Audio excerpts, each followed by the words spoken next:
Salut à tous, on est de retour, une nouvelle semaine de débat autour de l'actualité économique, actualité politique aussi, puisqu'on a appris que Emmanuel Macron allait s'exprimer, je sais déjà plus quand, mercredi soir, voilà, c'est mercredi soir. Bon, il y a pas mal d'éléments. La séquence européenne, elle commence à s'ouvrir, elle va nous occuper durant sans doute tout le premier semestre, enfin en tout cas nous qui aimons parler de choses sérieuses. Qu'est-ce qui m'intéresse encore? On est aussi à la fin de la séquence budgétaire, et ça aussi on va en parler entre aujourd'hui et demain. Je crois que c'est mercredi, le vote solennel d'un budget qui est quand même un petit peu surréaliste, avec l'amendement à 34 milliards là, pour le France 2030. Et puis différentes choses dont on va parler, notamment autour des nouvelles technologies. C'est parti, c'est Bismart.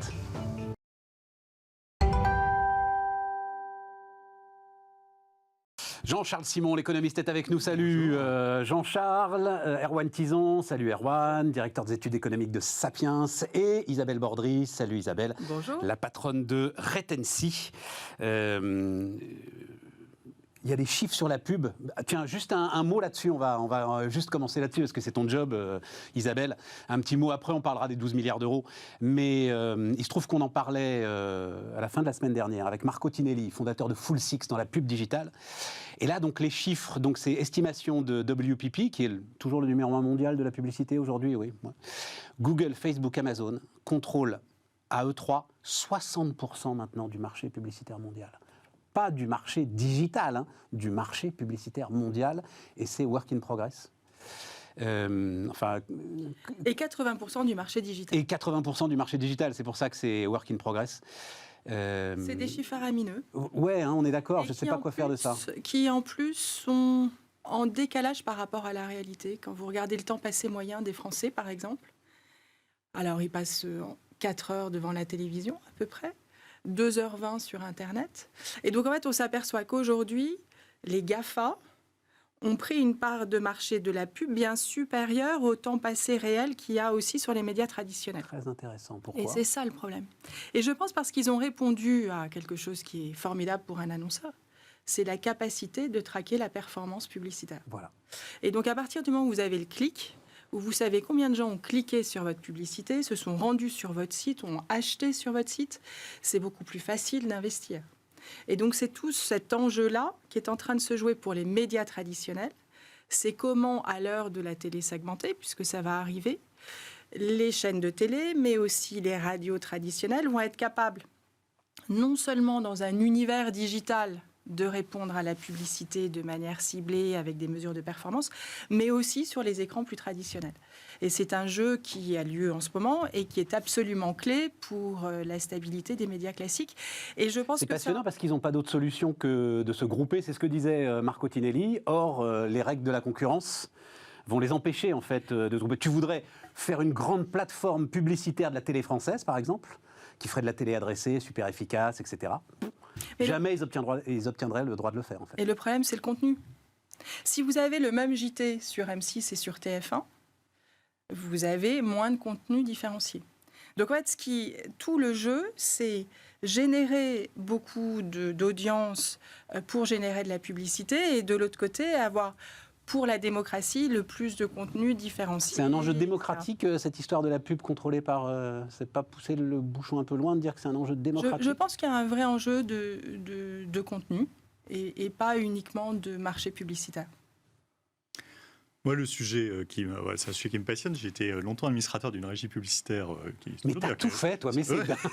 Une régie publicitaire mobile, et on avait vu arriver... Mais il y a combien de temps? Il y a 20 ans, 30 ans? Non, jusqu'en 2015, ah, 2016, dis donc. 2016, immédiat, que Isabelle doit connaître. Absolument. Donc j'ai été pendant plus de 10 ans, et on avait acheté un réseau social en Amérique latine, à l'époque, je me souviens, et on a vu le côté winner takes all incroyable de Facebook, et du groupe Facebook en l'occurrence, puisque nous, on a été positionné sur le segment Instagram.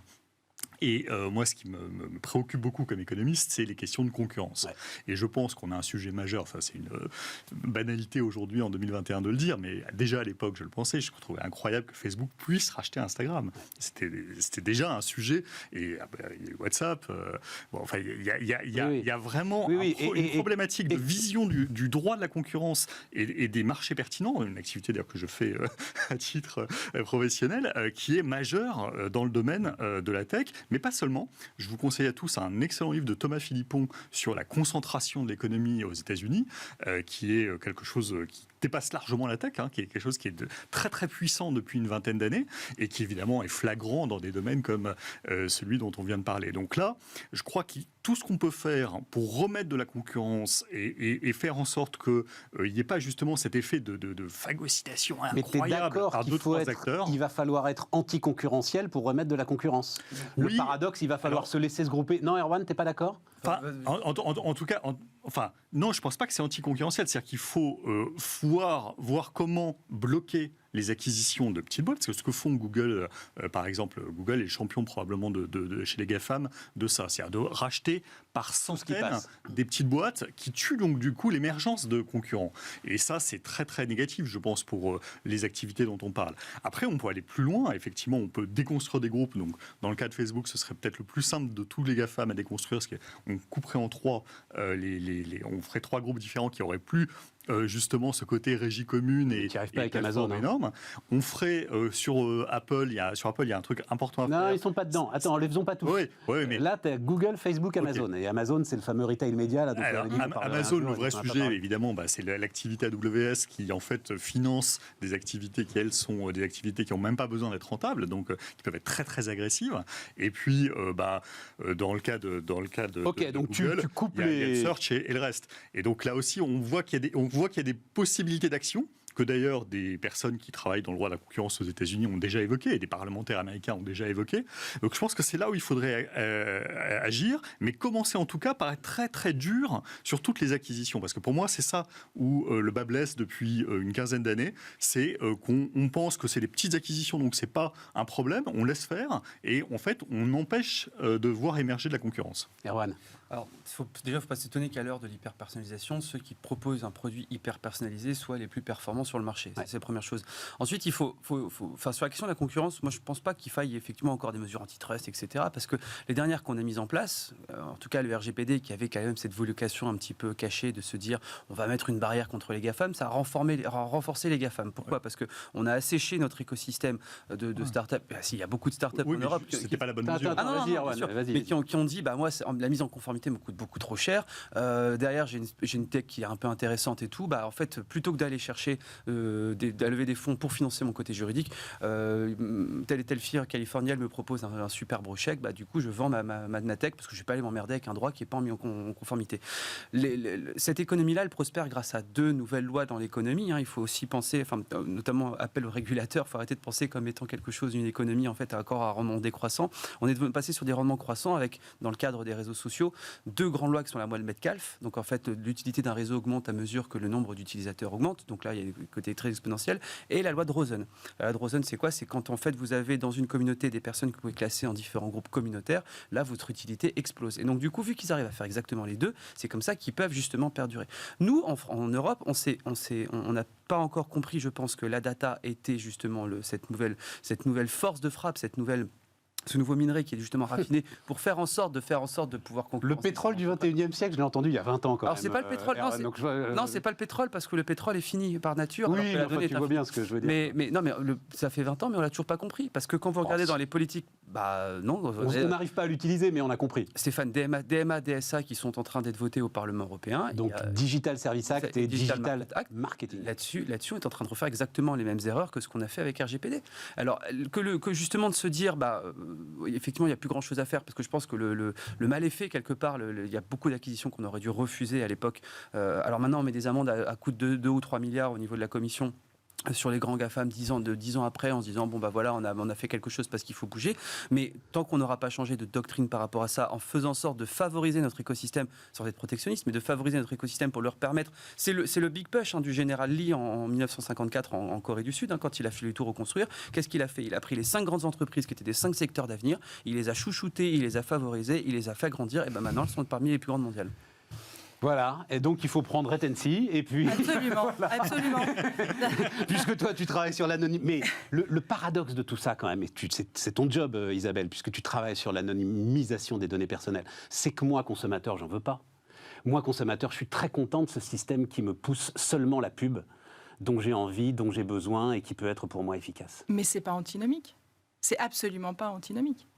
C'est-à-dire qu'on peut cibler sur des segments dans lesquels tu fais partie, Stéphane, en tant qu'homme, etc., avec certaines caractéristiques, mais sans forcément aller dans une personnalisation one-to-one. Donc on peut avoir de la publicité intelligente, et c'est ce que font d'ailleurs tous les médias traditionnels, en fonction de segments, sans forcément être dans l'ultra-personnalisation. Ouais.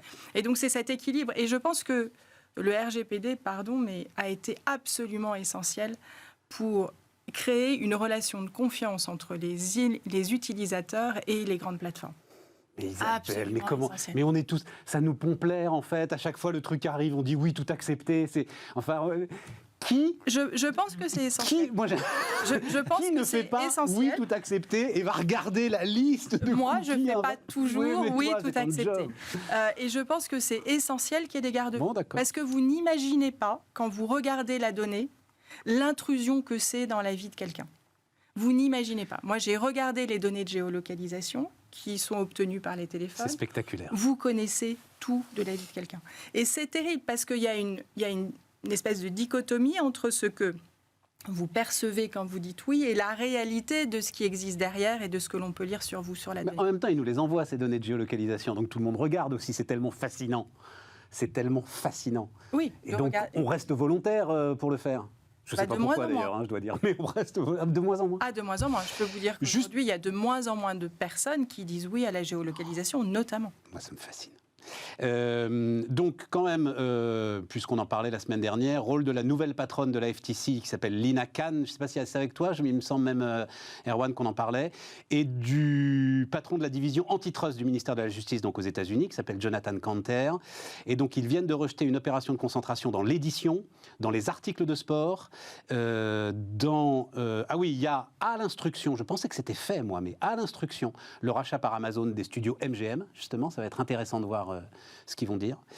Et puis Nvidia ARM, donc dans les semi-conducteurs. Et effectivement, Jean-Charles, ils promettent de regarder les acquisitions de plus petite taille qui peuvent casser une concurrence à venir. Moi, je pense que la solution va venir des États-Unis d'ailleurs. Je ne crois pas tellement à l'Union européenne. Je pense que la solution va venir des États-Unis. Il n'y a que de toute façon qui pourront regarder leurs propres champions. C'est évident qu'ils n'admettraient jamais que ce soit l'Union qui fasse des mesures qui cassent les choses. Et je suis plutôt sur la vie d'Erwan sur le RGPD, mais je comprends ce que vous dites. Mais je pense qu'en effet, c'est pas ça, en tout cas, qui est de nature à bloquer. Et peut-être même que ça a eu l'effet inverse, à bloquer le côté monopolistique ou quasi monopolistique. Mais ce n'était pas l'enjeu. L'enjeu était plus un enjeu de valeur pour l'Europe, pour protéger le citoyen, plutôt que de casser. Et là, je crois que vraiment, c'est le M&A qui est le cœur du sujet, et c'est là où il faut que. Et c'est les régulateurs américains, il faudra qu'il y ait un input politique. Et c'est après. Visiblement, il y a la volonté de le faire. Avec l'élimination de Biden qu'il avait annoncé. Et je pense qu'effectivement, c'est là où on va voir si ça passe vraiment l'étape suivante. C'est-à-dire que il faudra que le Congrès se dise, oui, dans l'intérêt des Américains, dans l'intérêt du business américain, dans l'intérêt de chacun, on n'est pas sur la bonne pente. Et donc, on doit tout faire pour faire en sorte que ces gens continuent de prospérer, évidemment, et sont formidables et apportent des choses extraordinaires dans la vie de chacun. Il n'y a aucun doute là-dessus. Mais il faut que la concurrence puisse s'épanouir, et ce sera pour le bien de tout le monde. OK. Revenons à notre budget. Début de la prime de 100 €. Donc, parce que moi, ça m'avait échappé, ça. Ils vont égrener le truc jusqu'en février. C'est-à-dire, là, c'est les étudiants boursiers qui vont recevoir leurs 100 €. Les salariés, a priori, fin décembre. J'ai compris, comme à chaque fois, que c'était très compliqué pour les indépendants et pour l'ensemble des particuliers employeurs. Voilà. Est-ce que les particuliers employeurs vont s'occuper d'aller récupérer, parce que c'est eux qui vont devoir le faire, les 100 € pour les donner à leur... Moi, on m'a promis le contraire. Le CESU m'a écrit pour me dire que j'avais rien à faire. T'avais rien à faire ? Bon, d'accord, parfait. Et jusqu'en février pour les retraités. C'est quand même une séquence étrange, non ? Enfin, je sais pas, Erwan, comment est-ce que tu regardes ça ? Ça coûte 3,8 milliards cette histoire, hein, 3,8 milliards, et derrière vont venir, c'est pour ça que j'ai mis 12 milliards d'euros pour quoi faire, derrière vont venir une somme encore inconnue, 6 à 8 milliards d'euros, c'est ce qui est prévu dans le budget, mais il est possible que ce soit plus, pour limiter à 4% la hausse du tarif réglementé de l'électricité, là aussi d'ici février. Donc on va cramer là 12-13 milliards d'euros pour 3 mois. 13 fois le budget de l'INSERM. Juste pour. Oh la vache. Non, mais juste pour. Très bon exemple. 2 fois le budget du CNRS dans une période où on a des petits problèmes en R&D et qu'on a vu qu'on avait des problèmes sur la recherche fondamentale. Mais non, mais surtout que c'est intéressant parce que alors décalé jusqu'en février, on avait promis un truc. C'était quoi? C'était novembre, octobre l'annonce. Enfin, ça commence à. Je sais plus. Et tu comprends bien qu'il veut scander la campagne présidentielle non, mais avec ça. bah, je sais pas parce que. Il va finir par les retraités et après il va dire je suis candidat. L'argument, quand on regarde sur certains sondages, l'argument qualitatif de dire il fait campagne avec le carnet de chèques, je crois qu'il est passé à. Enfin, il a gagné 5 ou 6 points ces dernières semaines. C'est pas forcément non plus un bon marqueur. Je suis pas politologue ni sondeur, mais c'est pas non plus un bon marqueur, je pense, en pleine campagne, d'accuser d'acheter des voix de la population. Mais, parce qu'en fait, ce qui est super, c'est la façon dont on a perdu toutes des mesures. Normalement, avant, 3,8 milliards. 3,8 milliards, c'était l'ISF. Hein. Quand on l'a supprimé, c'était la catastrophe absolue pour les comptes publics. On était en train d'assécher l'hôpital, de supprimer des postes de profs. Enfin, c'était, rappelez-vous la litanie qu'il y avait, hein, à gauche, même certains à droite. Et là, 3,8 milliards, ça fait même plus l'actualité, quoi. Normalement, ça devrait être l'événement, une politique numéro 1, on devrait expliquer les canaux, savoir avoir un mapping, un beau PowerPoint. On est les seuls. Je suis le seul à en parler de ce truc. Ce matin dans les Échos, c'est un tout petit entrefilet. Je ne reproche rien, surtout pas. Il n'y a plus d'ordre de grandeur. Il y a plus de le quoi qu'il en coûte a complètement changé l'ordre de données qu'on a. Mais il y a un autre marqueur. Regardez la campagne de la droite. Il y a 5 ans, j'avais couvert pour un autre think tank la primaire de la droite qui avait des programmes qui étaient un peu plus sérieux et beaucoup plus travaillés. C'était la primaire Fillon, c'est ça? La primaire Fillon. Mais c'était presque à l'euro près, en fait. Il y avait des chiffrages, des calibrages et tout. Là, c'était fait. Alors c'est pour ça que la plupart des think tanks ne se sont pas amusés à le chiffrer. Il n'y a que l'IFRAP qui l'a fait. Mais là, c'était on va voir, je diminue de 10%, puis on verra, je gagnerai un peu d'argent sur l'immigration et puis sur la fraude. Puis voilà, ça fera un truc à peu près global. On restera dans les 3-4%. C'est pas grave. Ça non plus, on s'en fout. Donc en fait, même à droite, qui est censé être le parti le plus rigoriste, on n'a plus justement ce travail-là. Donc pourquoi est-ce qu'on l'attend à la fois du gouvernement qui n'a pas été depuis le début du mandat et à la fois les citoyens qui ne sont pas du tout. Regardez les Français, quand Macron est passé, les Français demandaient d'ouvrir le carnet de chèques quand il a fait sa dernière circulation dans les rues de françaises. Les gens disaient donnez-nous des chèques. Oui, mais je trouve que le gouvernement a géré de manière remarquable la crise. C'est-à-dire qu'aujourd'hui, cette histoire-là, aujourd'hui, la globalité, je pense qu'il faut le voir dans la globalité. Ah non, là c'est l'histoire de l'électricité. Là, c'est pas on parle pas du Covid là. Alors l'histoire de l'électricité. Quoi qu'il en coûte, il n'y a pas de problème. Soit dit en passant, le quoi qu'il en coûte, coût budgétaire, c'est 49 milliards. Hein. Là, on crame 12 milliards. Enfin, je me demande encore pourquoi. Oui, mais normalement, on devrait arriver à 5% du déficit. Là. Donc, on était à 9 il y a 2 ans, on arrive à 5%. Les entreprises ont résisté, ce qui était quand même un truc absolument. Ouais, mais parlons pas du quoi qu'il en coûte. Là, tout le monde est d'accord là-dessus. Après, sur effectivement l'énergie, moi, je trouve que le sous-jacent est assez scandaleux. En fait, le sous-jacent, c'est les éoliennes. C'est-à-dire qu'on a eu cette politique, alors là je suis vraiment prête à en discuter avec vous, cette politique du prix qui a été complètement calé pour tous les investisseurs qui investissaient dans les éoliennes depuis une dizaine d'années, et c'est calé sur 10 ou 15 ans. C'est-à-dire qu'on n'avait jamais eu, je crois que dans l'histoire économique c'est quand même assez rare, une subvention, d'avoir un prix fixe sur 15 ans, avec en plus des économies d'échelle, etc. Et donc aujourd'hui, la France qui était le champion de l'économie, en tous les cas, de l'énergie la moins chère, se retrouve avec une inflation absolument considérable. Et entre-temps, on a EDF qui doit payer à prix fixe une énergie, diminuer l'énergie nucléaire qui coûte moins cher pour payer à prix fixe une énergie qui, aujourd'hui, ne fait pas complètement le job parce qu'elle n'est pas permanente, etc. Alors, je ne suis pas une grande experte de l'énergie. Je ne voulais pas qu'on rentre là-dedans, parce que si on démarre sur l'ARENE, sur le prix de la dernière centrale appelée, sur toutes ces choses-là, on va y passer l'émission. Ça veut dire qu'il y a une espèce de double subvention. C'est-à-dire qu'il y a une subvention Isabelle, l'idée qu'on dépense je ne sais pas combien, ils ne savent pas combien, 6, 8, 9 milliards d'euros, pour passer une bosse d'inflation de 3 mois, ça ne te semble pas complètement dingue? Quelle que soit la cause, tu vois, parce que si on part dans la cause, là, c'est une émission qu'on fera à la fin de la semaine, d'ailleurs, on fera que là-dessus, voilà, que sur l'énergie. Je pense que investir et donner directement de l'argent aux ménages est plus valorisant, en tous les cas, génère plus de valeur pour l'économie que de payer plus d'impôts. C'est-à-dire que toute l'idée, c'est vraiment de se dire comment on fait pour réenclencher l'économie après une période de stagnation complète. Et je trouve que ce qui est fait aujourd'hui, alors on va voir comment ça va se développer en 2022, etc. Mais je trouve que ce qui est fait est assez phénoménal.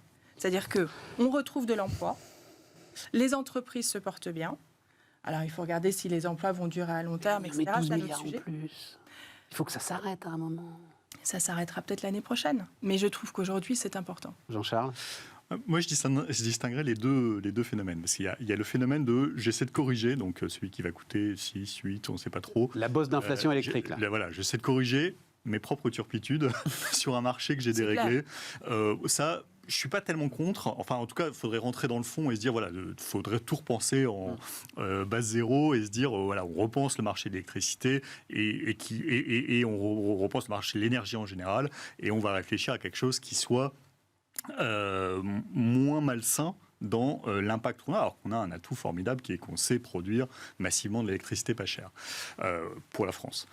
Donc je distingue ce truc-là, ok, on corrige ça parce que voilà, on a tous ces effets-là et puis on a le problème de l'impact sur le gaz en répercussion. Bon.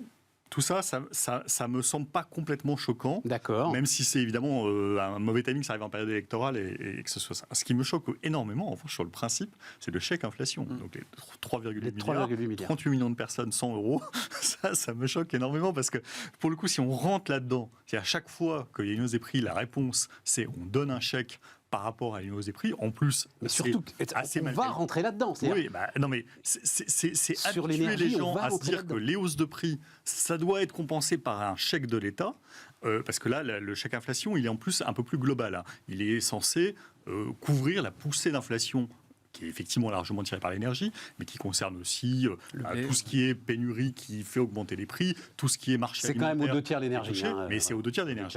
Mais c'est présenté comme un chèque inflation. Alors on vient, parce que je rappelle qu'il y a déjà un chèque énergie. Un chèque énergie, un chèque inflation et un bouclier tarifaire. Voilà. Et donc là, ceinture, bretelle. Donc chèque énergie, il est ciblé sur des personnes plus modestes. Là, chèque inflation, 38 millions de personnes. 38 millions de personnes à qui on donne. C'est-à-dire qu'on a des gens qui consomment pas beaucoup d'énergie, genre des retraités qui sont à 2 000 euros par mois, donc au plafond, qui utilisent pas trop leur bagnole, qui ont un système de chauffage qui coûte pas nécessairement très cher. Tout ça, je trouve c'est un très mauvais réflexe d'habituer les gens à se dire dès que l'inflation va aller un peu trop fort, je vais réagir comme ça. Non, moi je trouve ça pas sain. C'est le traumatisme gilet jaune. Oui, mais ils sont traumatisés en fait. Je comprends qu'ils soient traumatisés, mais je trouve ça pas sain d'habituer les gens à cette sorte de sucre rapide qui est je viens tout de suite vous calmer. Sur ce que vous voyez en faisant vos courses ou en recevant vos factures. Non, je pense qu'il faut en plus soit c'est vraiment temporaire, ce qui a priori est espéré par beaucoup, en tout cas que ça se détende progressivement en 2022. Auquel cas, chacun prend sa paume, c'est triste à dire, mais c'est comme ça. On peut très bien envisager d'avoir une meilleure indexation des minima sociaux ou de certaines choses. Ça, j'ai aucun problème avec ça. Tout comme d'ailleurs, il y a des discussions qui se passent dans les entreprises sur les salaires. Donc tout ça est très normal. Ok, ça, oui. Mais les minima sociaux, ça reste. Les minima sociaux, ça reste effectivement, c'est-à-dire que c'est rigide à la baisse.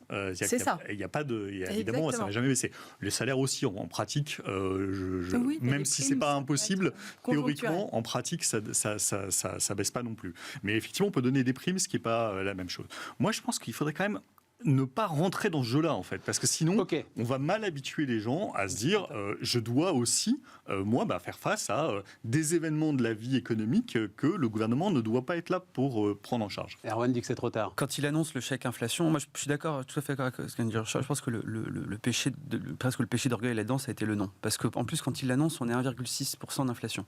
On a des estimations pour février, donc quand la prime sera versée, de 4%. Donc en théorie, on devrait reverser 400 euros, en fait. Non, mais c'est sérieux. Mais c'est sérieux parce que le problème, c'est que il ne faut pas s'étonner que les gouvernements veulent faire du monétaire quand la BCE fait du budgétaire aussi. Il y a un mélange des genres en ce moment généralisé. Ouais. Mais là où ça peut justement être, ça aurait pu être beaucoup plus malin de dire, j'appelle ça un chèque reprise. Effectivement, on a besoin d'avoir ce côté, on passe la bosse et tout. Tu l'as, l'artiste à 175 milliards sur les comptes courants. Tu le dis ça comme ça, tu l'annonces comme ça. Si jamais tu veux faire un chèque gilet jaune, je ne dis pas que c'était la bonne chose à faire. Si jamais tu veux faire un chèque gilet jaune, l'appeler un chèque inflation, il y a des gens, en plus, tu avais les chiffres. Le Premier ministre, quand il dit l'inflation est présente, c'est à l'État d'y compenser. Moi, pour moi, cette phrase-là, j'espère qu'il n'y a pas beaucoup de gens qui étaient devant leur télé et malheureusement que les chaînes d'infos continuent à être répétées des milliers et des milliers de fois. Les 100 balles, donc. Oui, mais Stéphane, la prochaine fois, ça veut dire quoi? C'est-à-dire que dans l'imaginaire collectif, les gens n'étant pas des auditeurs acharnés de Bismarck, ne connaissent pas le fonctionnement sous-jacent de la Banque centrale européenne et de la politique monétaire, vont se dire, effectivement, il y a de l'inflation, l'État compense.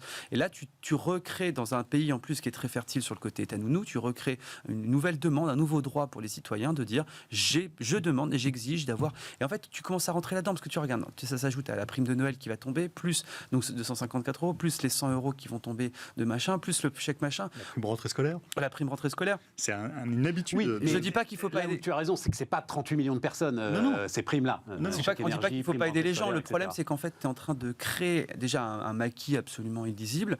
Et surtout, en fait, on est en train de déresponsabiliser en se disant sur l'inflation, sur le machin, sur etc. Faisons en sorte d'avoir un Big Bang justement des aides sociales pour avoir quelque chose de plus individualisé, pour avoir justement un ciblage plus précis. Comment est-ce qu'on appuie à tel et tel moment, etc. En plus, on a fait le diagnostic pendant la crise du Covid. Pourquoi est-ce qu'Elisabeth Borne a demandé aux stations de ski d'embaucher les saisonniers, sachant qu'ils seraient fermés? C'est pour pouvoir avoir un véhicule de versement du chômage partiel. Parce qu'on sait très bien qu'il y a des gens qu'on ne peut pas toucher avec les aides sociales de manière globale. Donc peut-être qu'il faut se poser la question de cette ingénierie-là plutôt que d'essayer de balancer encore des trucs. Bon. Mais même plus fondamentalement, pour moi, c'est pas l'État qui doit être là pour garantir le pouvoir d'achat. Le pouvoir d'achat, il doit pouvoir baisser, malheureusement. C'est des mauvaises périodes, on traverse des mauvaises périodes, le pouvoir d'achat peut baisser. Moi, je distingue totalement ce qui est le fait de l'État. J'ai une crise sanitaire, je prends une mesure, je vous arrête de travailler, etc. Et ce qui est la vie économique, même si en l'occurrence, il y a un lien entre les deux, en l'occurrence, là, on est reparti dans la vie économique normale. Je ne suis pas là pour garantir le pouvoir d'achat en permanence. Parfois, ça va pas bien. Et à ce moment-là, j'ai une politique monétaire, logiquement, qui doit juguler l'inflation. Je dois avoir des réflexes, mais je ne dois pas être en permanence pour dire « Oh là, pouvoir d'achat, je vais vous garantir à tous les coups. » Parce que sinon, je deviens, j'infantilise encore plus un pays qui est le plus infantilisé. Donc, ça fait 2 ans qu'on fait ça, Jean-Charles. Donc, effectivement, on a pris une habitude. Voilà. Non, mais le pouvoir d'achat... Le quoi qu'il en coûte, c'est une garantie de pouvoir d'achat, d'une certaine manière. Absolument, qui doit être garanti par l'emploi. Et aujourd'hui, on n'a jamais eu autant de plein emploi. Ouais. Donc voilà, je pense que c'est un mixte qui est difficile à trouver. Mais on a vécu une période qui est tellement différente de ce qu'on a pu vivre depuis une dizaine d'années, qu'effectivement, il y a des comportements qui sont un petit peu différents, mais qui aujourd'hui démontrent quand même qu'on s'en sort pas trop mal. Bon. Après, on a eu les chiffres de l'agence France Trésor à la fin de la semaine dernière. On va lever 250 milliards de dettes. 3 milliards en plus, 3 milliards en moins. Tu faisais juste un mot, Erwan, quand Isabelle disait on est sur des créations d'emplois records. Oui, on est sur des créations d'emplois records. C'est pas du tout contre Isabelle, moi c'est quelque chose que j'entends beaucoup. Moi, ce que j'ai peur, c'est qu'en fait, mécaniquement, d'un point de vue économique, alors toutes les lois économiques ont été rebattues ces dernières années, mais quand on fait 8% de récession, on ne peut pas justement avoir un tel niveau de création derrière, sauf si on est en train de recréer des emplois qui sont peu productifs. Je ne parle pas des livreurs à vélo, je parle de bullshit jobs, c'est la théorie de Graeber des bullshit jobs, c'est des emplois qui sont là pour remplir des bureaux. Donc on les paye au SMIC et puis, ou aux alentours du SMIC et puis ils font rien, ils apportent rien à l'économie. Et j'ai peur que ce 7,8, 7,9% de taux de chômage, en fait, ce soit vraiment en fait, une illusion totale et que les emplois qu'on a recréés derrière soient des emplois qui soient peu productifs. Et dans ces cas-là, après tout, avec toutes les cascades qu'on pourra avoir dans les 10 prochaines années. Cela dit, le déficit diminue. Donc il y a quand même une génération de valeur. Le déficit diminue, tu parles de quoi? Le déficit de la France, c'est-à-dire qu'on est quand même passé de 9% à 5%. Non, mais ça, non, mais c'est parce qu'il y a plus de remontées de taxes, donc ça veut dire qu'il y a la création de valeur. On est au-dessus du déficit de 2019, donc on n'est pas revenu. Ouais, non, franchement, 5, c'est beaucoup déjà. Non, mais 5, c'est énorme. 5, c'est énorme, mais ça, il a diminué. Bon, on marque une pause. J'ai 42 de fièvre, je suis à 41, j'ai diminué, mais je suis toujours fiévreux. Non, Laurence Parisot, quand elle prenait les régimes, j'ai pris 2 kilos, j'en ai perdu 1, j'ai maigri. C'est ça. Pas tout à fait. On marque une pause.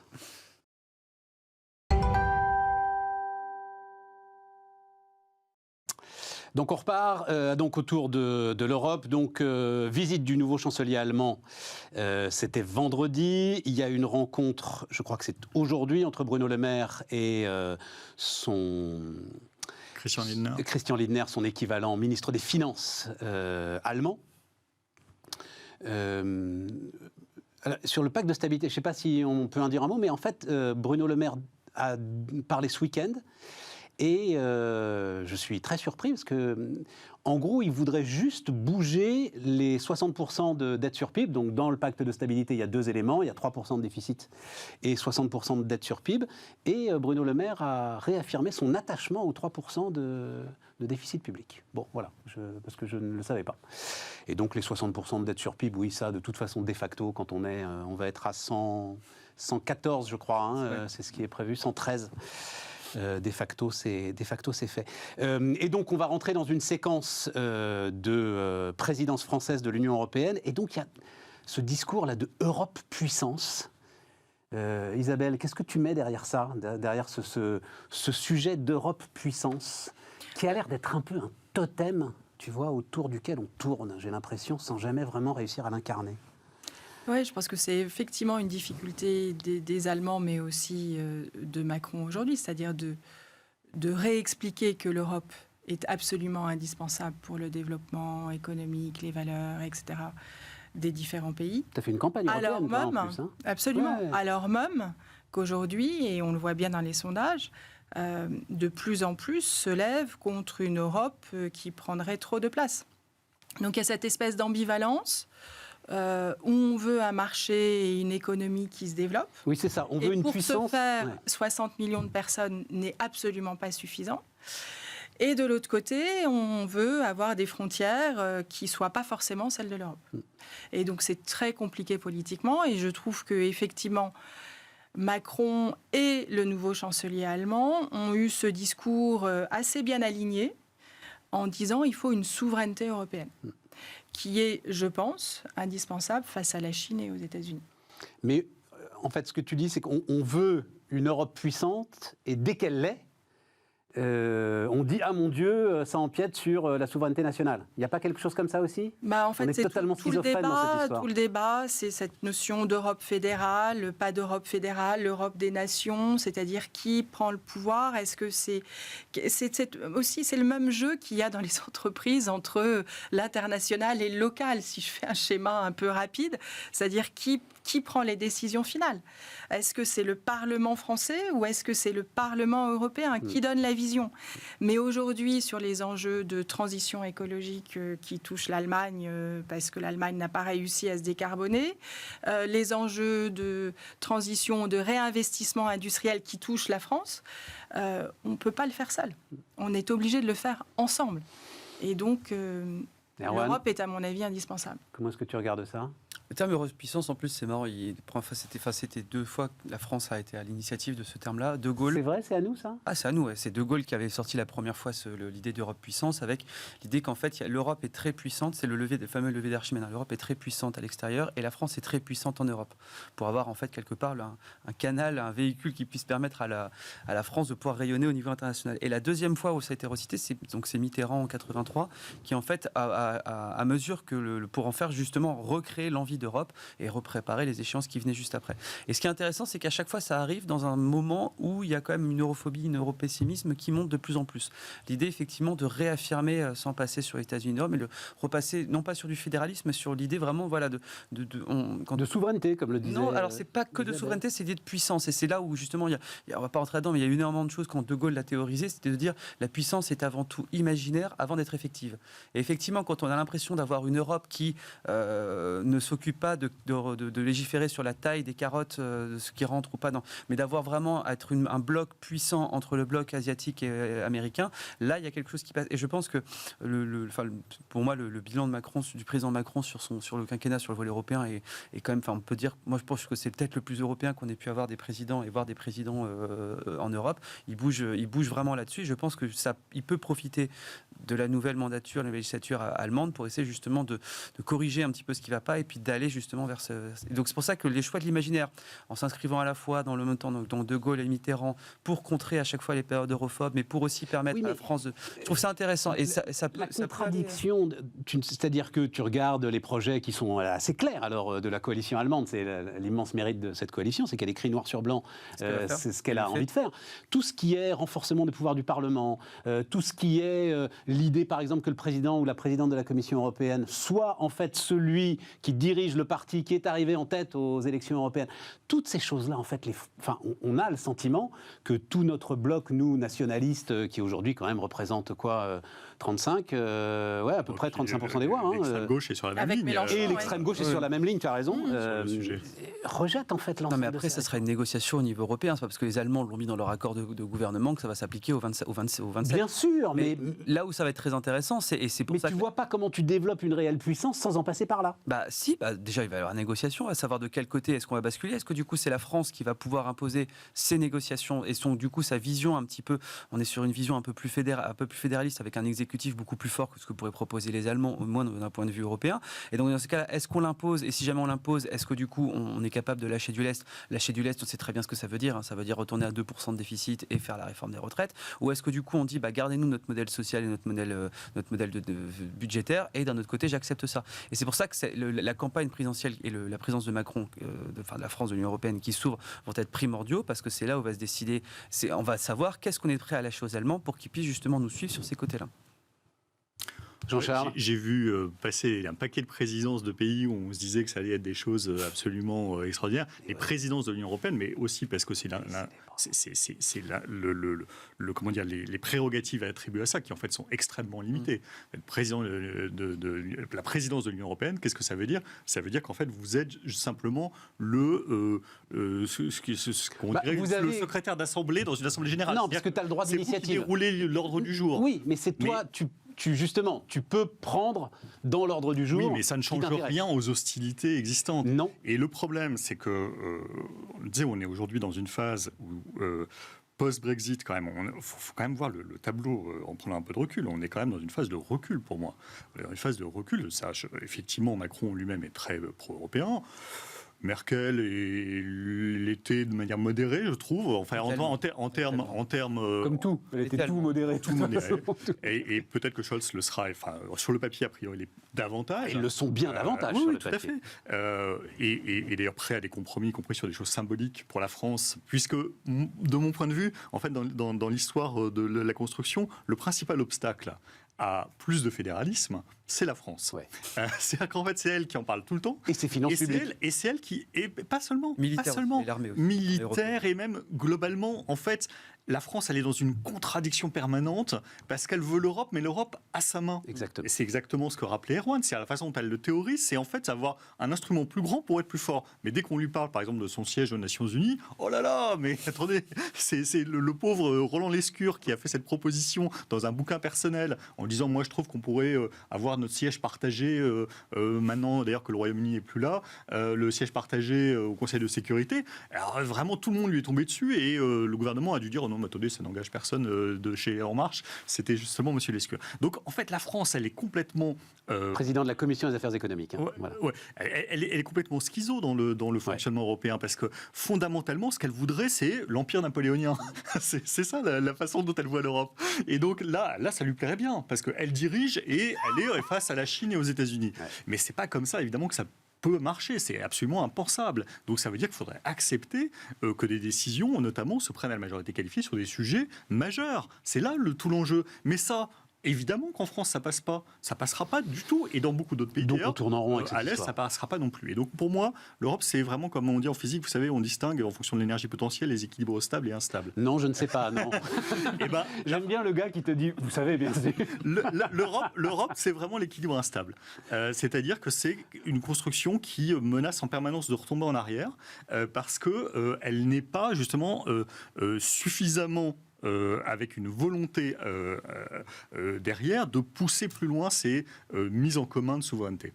C'est pour ça et je crois que malheureusement, je le regrette parce que moi je suis plutôt assez fédéraliste, je pense que ça pourrait être quelque chose d'avenir avec justement un bon niveau de délégation, de décentralisation. Les Français, ils ne sont pas habitués, donc ils ne comprennent pas bien ce système-là. Ils sont tellement jacobins dans leur esprit qu'ils ne comprennent pas bien l'idée qu'on peut être dans un ensemble où il y a des délégations de souveraineté, et puis bon, on ne va plus être nécessairement avec une vision comme ça de domination, mais où en revanche on y gagne collectivement intéressant parce que justement, on crée le vrai marché européen. Pour moi, là, l'échec économique de l'Europe, c'est que pour l'instant, il n'y a pas de marché européen dans aucun vrai domaine. On est sur des marchés qui restent segmentés, par exemple. Et le progrès, c'est aussi très dur à dire, mais le progrès, c'est le progrès vers une langue commune de fonctionnement. Ah oui, c'est comme ça. Il faut des abandons aussi importants que ça. Sur la langue, c'était très intéressant. C'était le Warren Buffett qui avait dit ça un jour où il était venu à Bruxelles. Il avait vu toutes les cabines de traduction. Il avait dit, déjà, je peux dire que votre truc, ça marche pas. Isabelle, tu voulais ajouter un truc? Oui, je pense que c'est pour ça que c'est tellement compliqué en France que c'est la personnalité des uns et des autres, c'est-à-dire que c'est le politique qui, en donnant une vision, peut effectivement faire passer des messages. Parce que quand vous rentrez dans les explications de comment fonctionne la commission, est-ce que vous acceptez de perdre tel ou tel pouvoir, etc., les Français immédiatement se rétractent. Mais qu'est-ce que tu... Et donc, il faut donner une vision, il faut rassurer pour que les choses avancent. Qu'est-ce que tu vends, toi, quand tu as fait la campagne européenne? En quelle année En 2000... je ne sais plus, c'était oui, pas enfin, 2004. bon, bref. Qu'est-ce que tu vends? 2004. C'est-à-dire, qu'est-ce que tu arrives devant les gens, tu leur vends quoi? La solution à leurs problèmes? Qu'est-ce que tu vends dans ces cas-là? En fait, à l'époque, j'expliquais que l'Europe avait été mal défendue et qu'il fallait réexpliquer l'importance de l'Europe et la vision de l'Europe. Et que les parlementaires qui représentaient notamment les Français au niveau européen étaient des parfaits inconnus, qu'on ne savait pas ce qu'ils faisaient. Et qu'il fallait donc réexpliquer en quoi l'Europe était importante, arrêter de parler de la taille de la carotte et du chou-fleur, etc., et de reprendre du recul et de regarder la vision. Et c'est ça qu'on a essayé de faire passer. Ouais. Et à l'époque, Le Pen, et c'est la première fois qu'elle avait fait un si bon score, donc c'était en 2014, ouais. Et on sentait les politiques traditionnelles, donc là je prends ma casquette de société civile en politique, dans l'incapacité d'expliquer réellement l'importance des enjeux. Et c'est pour ça que je me suis engagée. En même temps, ils sont... Enfin, Mais il faudrait que la France fasse un aggiornamento majeur. Quand je vois notre rapport, par exemple, à notre territoire d'outre-mer et notre vision de France puissance, quasi encore décalquée sur l'époque coloniale, c'est-à-dire je mets des petites punaises partout où je suis, c'est très très compliqué de passer dans l'idée de non, en fait, je n'ai pas nécessairement d'autorité sur un certain nombre de sujets. J'accepte que des gens soient plus autonomes et des fonctionnements différenciés par rapport à moi, mon fonctionnement central. Et j'accepte que des règles ne soient pas nécessairement celles dans lesquelles je suis majoritaire. Aujourd'hui, il y aurait un débat en Europe sur la transition écologique à la majorité qualifiée, probablement que le modèle français ne serait pas majoritaire. Et donc on se retrouverait avec un choix très très complexe d'accepter ou de faire exploser l'Union européenne sur des décisions comme ça. La difficulté de l'Europe, c'est la différence des cultures. Oui. Aux États-Unis, tout le monde est issu, alors les cultures... Mais pourtant, il n'y a pas, il n'y a pas plus de différence entre les latinos du fin fond de l'Arizona et les WASP du Maine qu'entre nous et les Hongrois. Ils ont rejoint au départ une même vision. Oui, oui. Ils ont rejoint au départ une même vision. Et une vision qui est en plus par essence fédéraliste et très décentralisée, c'est-à-dire avec un État fédéral quand même qui est beaucoup moins fort. Ça, et là, effectivement, on a des décisions qui sont très fortes localement. Quand on voit sur la question migratoire, justement, ce qu'a fait Angela Merkel en 2015, on peut être pour, pas pour, mais de fait, c'est pas partagé. C'est quelque chose qui a été vécu extrêmement violemment à l'est de l'Europe et au Royaume-Uni. Enfin, c'est une des causes du Brexit et du raidissement de régimes de leaders politiques d'Europe de l'Est qui étaient déjà pas très europhiles et qui le sont devenus encore moins. Tiens, puisqu'on en parle, donc elle avance un projet de règlement pour les travailleurs des plateformes, qui est un des sujets, alors Jean-Charles, que tu connais à la perfection. Donc 5 critères à l'aune desquels les indépendants pourraient devoir être requalifiés en salariés. Montant de la rémunération, degré de surveillance électronique, règles spécifiques type uniforme à porter, contraintes horaires et enfin liberté ou non d'aller travailler pour d'autres plateformes. Bruxelles estime que sur les 28 millions de travailleurs indépendants aujourd'hui en Europe, au moins 4 millions devraient être requalifiés. En regardant ça, en fait, je me suis dit, moi, alors on peut trouver que c'est des atteintes à la liberté de gens qui ont envie de travailler librement, et en même temps, je trouve que ce débat doit être politique et récupéré par le politique. Pour le coup, la Commission est dans son rôle, totalement dans son rôle. Erwan, je vois que tu es d'accord avec moi. Non, moi, j'opine du chef. Non, je suis d'accord. On parlait juste avant des GAFA, mais justement de se dire, il y a la concurrence, on n'a pas su réglementer au bout d'un moment, etc. Les plateformes, je pense qu'elles ont fait un bien fou à l'économie française. Rappelez-vous, c'était Emmanuel Macron à Mediapart qui disait, moi, je préfère un mec qui aille faire justement livreur Deliveroo ou chauffeur Uber que tenir un mur dans une banlieue. Je pense qu'en fait, ça a fait beaucoup de bien pour justement remettre le pied à l'étrier. Le problème, c'est que des fois, là, on est sur une population un peu comme avec les GAFA, on est sur une population captive. C'est-à-dire que des fois, quand vous êtes rentré dans ce système-là, on a beaucoup de témoignages dessus, vous avez en fait peu de possibilités de pouvoir en sortir. Et surtout, on n'est plus du coup, parce que la population est captive, elle est soumise en fait tout simplement à des règles qui leur échappent. C'est documenté, il y a certaines plateformes qui clairement utilisent le côté auto-entrepreneurial pour échapper au salariat. Mais bien sûr, c'est du salariat pur et dire ce qu'ils font. Donc, que l'Europe se dise, je touche pas au système. Voilà. Je laisse le côté travailleur des plateformes. Par contre, je mets certaines règles pour éviter justement, non pas le winner takes all, mais pour éviter le winner rules all, d'avoir justement quelqu'un qui... Donc, je remets de la concurrence. Pour moi, c'est extrêmement sain parce qu'on favorise justement un secteur qui, à mon avis, est en plein essor et on laisse aux gens la possibilité de travailler. Pour moi, c'est une protection en faveur du salarié et pas une épine dans le pied des producteurs. Je trouve ça intéressant. Moi, j'ai été frappée par le nombre de gens, en fait. 28 millions. C'est quasiment 7% de la population européenne. C'est énorme. C'est-à-dire qu'aujourd'hui, ça prend tous les indépendants. Hein. C'est pas seulement les livreurs des plateformes. Hein. Oui, mais c'est énorme. Voilà. Ça veut dire que c'est effectivement. Non, je veux dire, dans le secteur de la pub, par exemple, il y a énormément en fait d'indépendants qui font du salariat déguisé, dont on parle beaucoup moins. Voilà, exactement. Mais ce qui montre bien qu'aujourd'hui, c'est un vrai mode de vie. Ouais. Et c'est un vrai mode de vie, ça répond à un besoin, des employés, une flexibilité. Mais justement, le fait que là, on dise, tiens, l'Europe, ça va être ça, et on va définir un champ de protection minimale, voilà, on va dire ça comme ça pour ces gens-là. Mais c'est très bien. Je trouve ça pas mal, Jean-Charles. Maître étalon du libéralisme. Non, mais je dois dire... Pour être tout à fait transparent, et pour être tout à fait transparent, donc j'ai travaillé pour G7 sur plusieurs rapports, donc absolument. Je le dis pour que les choses soient très très claires et que chacun puisse voir si j'ai un conflit d'intérêts. Ce chiffre, un jour, je n'y crois toujours pas qu'à un moment, une voiture sur 4 à Paris, c'était ça, était un VTC. Absolument, et 1 sur 3 dans le centre de Londres. Enfin, VTC et taxi. Hein. Non, c'était VTC et taxi. Et 1 sur 3 dans le centre de Londres. Bon, refermons la parenthèse. Je referme la parenthèse. Mais je le dis juste pour qu'évidemment, on voit l'éventuel conflit d'intérêts que je peux avoir. Moi, je trouve que c'est pas mal comme système. Et finalement, l'Europe, là-dessus, elle n'est pas très différente de ce qui se passe dans la jurisprudence américaine et d'autres pays qui sont beaucoup plus durs encore avec des plateformes. C'est-à-dire qu'ils leur imposent... Il y a pas mal de pays qui imposent des interdictions et des pays qui imposent des contraintes plus dures que ce que fait l'Europe. Donc l'Europe, elle est relativement... En Californie, ils ont essayé de faire un référendum, il a été rejeté. Hein. Ouais. Il y a une tentative, on va dire, européenne de réfléchir au sujet qui me semble assez équilibrée. C'est ça que je vais dire. C'est-à-dire qu'on dit, en fait, effectivement, bien sûr, c'est formidable de pouvoir être indépendant et travailler comme ça. En même temps, n'exagérez pas. Et quand vraiment vous êtes dans le pur contournement du droit du travail et du droit à la protection sociale, ce qui est objectivement une base un peu du modèle de départ et de l'idée de départ d'un certain nombre de plateformes, dans ce cas-là, réfléchissez à votre modèle et changez un peu. Et en fait, Uber l'a déjà fait en bonne partie, par exemple, si je prends ce cas-là. Uber a compris que, par exemple, dire aux gens, vous n'avez pas le droit de refuser des courses quand vous êtes connecté chez moi, et donc, grosso modo, vous n'avez pas le droit de travailler pour d'autres plateformes, donc vous êtes 100% dépendant, là, vous êtes tout à fait indépendant. Et donc, il faut être raisonnable, et il faut que, dans votre modèle, vous acceptiez, vous aussi, les contraintes du fait que quelqu'un soit un indépendant. C'est-à-dire que vous acceptiez aussi, un indépendant, c'est pas comme un salarié, c'est quelqu'un qui peut vous dire non, je suis désolé, je suis pas disponible pour vous. Non, je ne travaille pas comme ça parce que moi, je travaille à telle heure, tel créneau, donc je me connecte.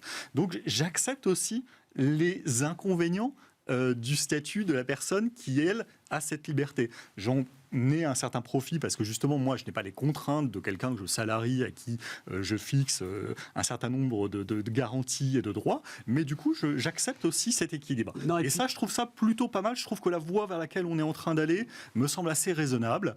C'est-à-dire que moi, je ne veux pas du tout entendre parler de troisième statut ou de choses face à tous les gens qui ont voulu aller dans ces réflexions, qui était d'ailleurs une première tentation des plateformes, c'est-à-dire de faire grosso modo payer leur protection sociale. C'est le choix qui est fait en Grande-Bretagne. Ouais, faire payer la protection sociale des indépendants par la collectivité, en fait. C'est-à-dire que vous avez un régime dans lequel la plateforme, il faut qu'elle accepte aussi qu'un peu dans son modèle économique et dans sa marge, potentiellement, elle a des revendications en face des gens qui se connectent et avec lesquels elle doit faire. L'autre mérite, c'est que ça va permettre justement, parce que ce chiffre de 28 millions qui te surprend, ça va permettre de mettre la lumière aussi sur l'ensemble des secteurs qui, pour l'instant, sont complètement à l'abri, ne sont pas des plateformes de livraison. Les métiers plutôt qualifiés. Oui, absolument. Mais simplement... les gens sont totalement dépendants, en fait. Totalement dépendants du fait de la masse de tâches qu'on te confie. Et donc, tu ne peux pas, en fait, légitimement aller travailler pour quelqu'un d'autre, même si tu n'as aucune clause d'exclusivité dans ton contrat. On connaît même des tas de situations où les gens, on leur a dit, écoutez, tu peux pas rester salarié, je suis désolé, je dois me séparer de toi. En revanche, mets-toi au compte et tu donc c'est tout ça qui... mon indépendant de référence et je te donnerai le marché. Il nous reste quelques minutes. Je voulais ton avis, Isabelle, quand même, sur le... Parce que tu fais partie de cette French Tech, là. Et donc, j'ai pas noté le chiffre, je crois qu'on a dépassé les 10 milliards de fonds levés, je crois que c'est ça. À fin novembre, on était au-dessus de 10 milliards. On change de dimension. Ou c'est simplement, inflation des actifs, il y a de l'argent partout, donc il y a de l'argent qui retombe aussi sur la French Tech, voilà. Mais c'est rien de plus qu'un effet collatéral, j'ai presque envie de dire, de la politique monétaire, un de plus. Comment est-ce que tu vois le vrai sujet, c'est qu'aujourd'hui, il n'y a pas beaucoup de sorties. Voilà, c'est ça. Et donc, il y a beaucoup d'argent investi, ouais. dans une grande partie... du fait de la BPI ou parce que la BPI est dans l'écosystème, donc très bien, puisqu'il faut effectivement investir dans le numérique, et formidable. Le problème, c'est la sortie. Et donc, on est à de telles valorisations aujourd'hui, par exemple, des sociétés comme Content Square partent aux États-Unis. Et la sortie, ça sera peut-être la cotation aux États-Unis. Ouais.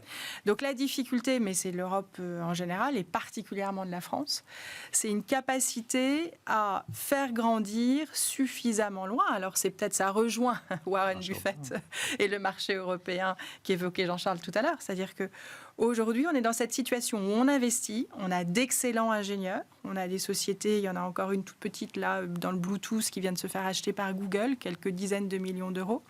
Donc, mais on n'arrive pas à faire grandir. Et on n'arrive pas à passer... malgré des levées de fonds à plusieurs centaines de millions. De la licorne à la multinationale. Ouais, voilà. Qui soit totalement installée. Alors, est-ce que c'est un problème de marché ? Est-ce que c'est un problème de financement ? Je pense que c'est un peu les deux. Mais c'est là-dessus. Là, je commence à lire des investisseurs qui s'inquiètent un peu quand même de la valorisation, notamment des fintech, où on arrive à de tels niveaux que les gars qui sont rentrés se demandent comment ils vont sortir parce que... Ça, après, c'est le jeu du marché. Ouais. Alors après, les investisseurs, je trouve, les fonds d'investissement, et notamment français, travaillent beaucoup par effet de mode. Donc vous avez tout d'un coup la tech, ensuite les fintech, ensuite les privacy tech. Et c'est assez dommage. C'est assez dommage parce qu'effectivement, je n'avais pas encore entendu ça. Des investissements sont faits un peu parce que c'est le MeToo de ce qui se passe aux États-Unis, sans forcément, je ne vais pas dire plus de réflexion, mais plus de vision marché global. C'est toi la privacy tech. Latency est une privacy tech. On en fait partie. Toute petite pierre. Erwan, comment tu regardes ça ? On a 22 licornes, ça va être ouais, mais c'est preuve. C'est plus le benchmark c'est plus intéressant. C'est-à-dire qu'on commence à compter nos licornes quand, en fait, en Amérique, on a arrêté de les compter depuis 4 ou 5 ans. Quoi. On est en train de s'intéresser à la question de la R&D là, chez Sapiens, notamment à l'aune justement de la French Tech, pour un rapport qui sortira au mois de janvier-février.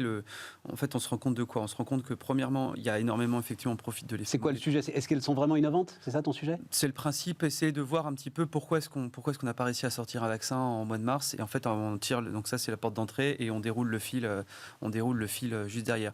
Le gros problème, en fait, si vous voulez, c'est qu'on a d'une part un manque de culture du risque total. Ça explique peut-être pas les sorties, mais le fait qu'on a aujourd'hui ça explique peut-être le mimétisme. On a aujourd'hui des investisseurs qui ne mettent pas l'argent là où il faut parce qu'en fait, il y a des leviers qui ne se mettent pas, qui sont pas forcément intéressants. Exemple très concret, au mois de mars 2020, 20 entreprises et laboratoires privés et publics avaient une version bêta d'un vaccin ARN contre le Covid. Donc, en lien avec l'INSERM, avec Pasteur, etc. Ils n'ont pas pu monter à l'échelle. Pourquoi ? Parce qu'ils n'ont pas pu trouver les sous. Parce qu'on leur a dit il y a 90% de chances que ça échoue. Les mêmes, on était premier niveau mondial en termes de recherche. Macron en avait parlé avec beaucoup de franchise de ça, et notamment ce qui est arrivé à Valneva. Moyennant quoi, à l'arrivée, le vaccin de Valneva, il rencontre des difficultés. Oui, mais quand vous avez, Stéphane, quand vous avez 20 candidats, quand vous avez 20 candidats sur la table, surtout qu'en plus la plupart derrière sont partis aux États-Unis et on connaît après, ils ont dit quoi ? Il y a 10% de réussite. Nous, on voit 90% d'échecs. Eux, ils ont dit il y a 10% de réussite. On y va. Deuxième gros problème, donc manque de culture et risque, manque de financement parce que l'argent ne va pas au moment où on veut. Et surtout, troisièmement, on a une organisation en France administrative entre le fameux gap appliqué fondamental qui en fait est complètement cassé parce qu'on a des organismes qui sont extrêmement corporatistes. Discuter avec des gens de l'INSERM et de Pasteur, les gens se détestent à un point qu'ils sont prêts à bloquer des projets engageants pour le pays. Non mais c'est documenté, ils sont prêts justement. Donc comment est-ce que vous voulez dans un environnement, dans un écosystème où on a les meilleurs chercheurs du monde, là encore c'est documenté, on a peut-être un environnement capitalistique qui pourrait être très intéressant, donc quand on voit le montant d'épargne qui est non utilisé aujourd'hui, mais on n'arrive pas à le faire. Donc c'est très bien ce que fait sur la French Tech, c'est très bien qu'il y ait quelques petites boîtes tech qui s'en sortent. Par contre, effectivement, je pense que la valeur d'un pays ne va pas justement avec seulement 10 milliards sur la tech. On a aussi besoin d'investir dans d'autres projets, et ça on n'arrivera pas parce qu'on n'a pas l'environnement psychologique et financier pour le faire. Jean-Charles, il nous reste 3 minutes. Je sais que pour toi c'est court, 3 minutes. Non, j'ai essayé de faire vite. Je vais être humble, ça fait des années que je me plante parce que je dis depuis des années que je trouve qu'il y a une bulle sur la tech, qu'il n'y a pas assez de sélection et des valorisations qui sont pas raisonnables. Je trouve que certains exemples me donnent raison. J'en prends juste un par exemple, c'est Litchi. Litchi, c'était une boîte qui était typiquement une boîte de la fintech, vue super bien, ok. Une sortie, Arkea rachète Litchi. Arkea a racheté tellement de boîtes de la tech que je sais pas si regardez tout très bien. Ouais, il rachète Litchi et Mangopé. Et Litchi et Mangopé, aujourd'hui, c'est capitaux propres négatifs et ils s'en sortent. Ils essaient de sortir le truc d'Arkea, de vendre ça. Et en fait, il y a beaucoup d'histoires comme ça. Alors après... Oui, mais c'est ce que disait Erwan, ça il faut l'accepter, c'est le jeu. Ce que je pense, c'est qu'effectivement, comme il y a trop d'argent globalement, il y a trop de liquidités dans le monde, il n'y a pas assez de sélectivité, et il y a surtout la tentation naturelle de faire des paris. Moi, c'est une situation que j'ai vue chez des fonds de private equity, c'est je fais des paris en n'étant pas très regardant parce qu'en fait, je manque de cibles. Mon problème, c'est pas que je manque de fonds, j'ai trop de fonds et je manque de cibles. Donc, je suis pas super regardant et j'y vais. Et donc, les levées, effectivement, il y en a plein et c'est pas nécessairement le signe le plus déterminant de la qualité de ce qui est en train de... Non, mais c'était ça, en fait, ma question. Voilà, oui, donc, on n'est pas sur un changement de paradigme. J'ai un autre qui, tout exemple à coup, dans la fintech, Fidor, qui était chez BPCE, 240 millions, sorti... mais moi, j'y croyais à fond à Fidor. C'était des Allemands, Fidor. Oui, absolument. C'était un réseau social sur le pognon. Et bon, voilà. Et c'était très intéressant parce que ça donnait à la banque... Mais non, mais c'est tout ce que... François Perrol avait annoncé ça que pour BPCE, c'était tournant, c'était on achète ce dont Fidor a besoin la banque. Et on ferme 400 agences. Parce que les deux annonces en même temps. Oui, mais tu comprenais bien le truc. La banque, tout à coup, rentrait dans la conversation. Réseau social sur le pognon, c'était très intéressant. Bon, le problème, c'était un massacre. Le problème, c'est que tout ça, ils ont payé c'est beaucoup de paris pour des choses qui sont souvent... Ça a coûté son poste à Perrol, d'ailleurs, en partie, non? Je pense pas. Oui, enfin bon, d'autres histoires. Mais chez BPCE, c'est un autre sujet. Allez, 30 secondes. Mais en tout cas, voilà... Je trouve que, et à la limite, c'est pas très grave, parce que finalement, tout ça, ça fait des transferts de richesse en faveur des équipes qui sont entrepreneurs. Voilà, qui sont lancés là-dedans et qui referont autre chose après. Et finalement, que l'actionnaire d'un grand groupe perde un peu de sous et que ça soit transféré là-dedans, c'est pas si grave. Non, ce qui est important, c'est la R&D. C'est la recherche et développement. Oui. Voilà, c'est ça. C'est-à-dire, si ça permet effectivement de booster la recherche et le développement, c'est formidable. On va attendre le rapport d'Erwan. Ça s'est passé devant la Belgique en termes d'efforts en R&D il y a quelques années de ça. On va attendre le rapport d'Erwan. Et on se revoit avant cela. Les amis, à demain sur Bismart.